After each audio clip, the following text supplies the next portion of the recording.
మన ప్రభుత్వంలో డీలర్ల వ్యవస్థను మనం పక్కన పెట్టి ఇంటి వద్దకే బియ్యం సప్లై కింద మనం ఎండియూస్ తీసుకొచ్చి మొబైల్ డిస్పెన్సింగ్ యూనిట్లను తీసుకొచ్చి ఇంటి వద్దకే బియ్యం సప్లై తీసుకుపోయినాం.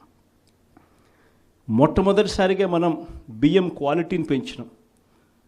మధ్యస్థు సన్నకార బియ్యం ప్రమోట్ చేసినాం, ఇవ్వడం స్వర్ణ బియ్యం అని తీసుకొచ్చి షార్టెక్స్ చేసి 800 కోట్ల సంవత్సరానికి అదనపుగా ఖర్చు పెట్టి బియ్యంలో నూకల శాతం తగ్గించి షార్టెక్స్ చేసి ప్రజలకు మంచి బియ్యం, తినగలిగిన బియ్యం ఇస్తే వాళ్ళు ఎదురు అమ్ముకునే పరిస్థితి ఉండదు అని చెప్పి దానికి ఫుల్ స్టాప్ పెట్టే కార్యక్రమం చేసింది ఎప్పుడైనా జరిగిందని అంటే అది ఒక్క వైఎస్ఆర్సీపీ ప్రభుత్వ హయాంలోనే జరిగింది.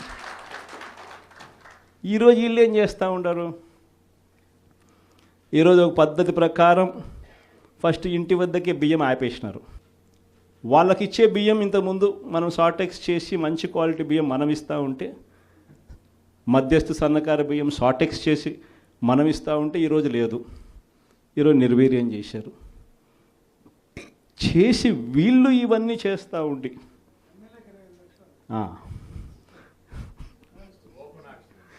చేసి వీళ్ళు ఇవన్నీ చేస్తూ ఉండి వీళ్ళ తప్పిదాల వల్ల ప్రజలకు నాసిరకం బియ్యం సప్లై కావడం వల్ల, ప్రజలకు సరిగ్గా బియ్యం సప్లై చేయకపోవడం వల్ల ఇది రివర్స్. ప్రజల దగ్గర నుంచి ఈ డీలర్లు కొనుక్కోవడం, ఈ డీలర్ల దగ్గర నుంచి ఎమ్మెల్యేలు తీసుకోవడం, ఎమ్మెల్యేల దగ్గర నుంచి ఎక్స్పోర్ట్స్. ఇది జరుగుతూ ఉండదు. ఇప్పుడు తప్పు వీళ్ళు చేస్తూ ఉండి ఇంకొకరి మీద ఏళ్ళెత్తి చూపిస్తారు.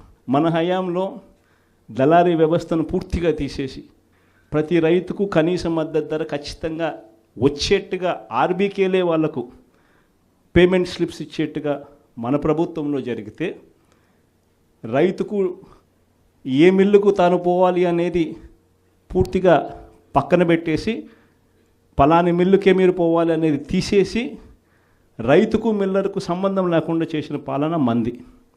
ఆర్బీకే దగ్గరనే మీకు ఎంత రేటు వస్తుంది అని చెప్పి అక్కడే స్లిప్స్ ఇచ్చే కార్యక్రమం జరిగింది, మన హయాంలో జరిగింది. ఈరోజు ఏం జరుగుతూ ఉంది?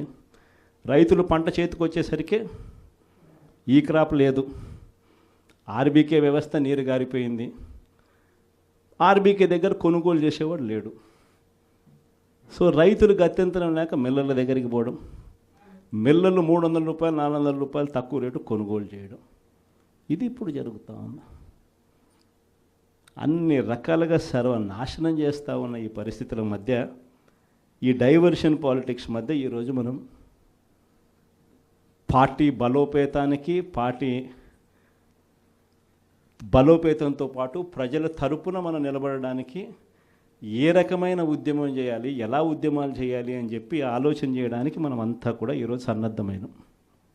ఎందుకంటే ప్రజల తరపున మళ్ళీ పోరాటం చేయాల్సిన సమయం వచ్చింది. ప్రజల తరపున ప్రజలకు దగ్గర కావాల్సిన సమయం వచ్చింది.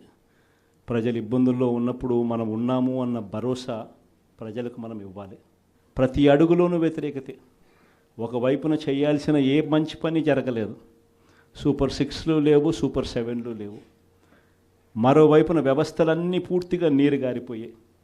విద్యారంగం కానీ, వైద్య రంగం కానీ, వ్యవసాయ రంగం కానీ, డోర్ డెలివరీ కానీ, గవర్నెన్స్ కానీ.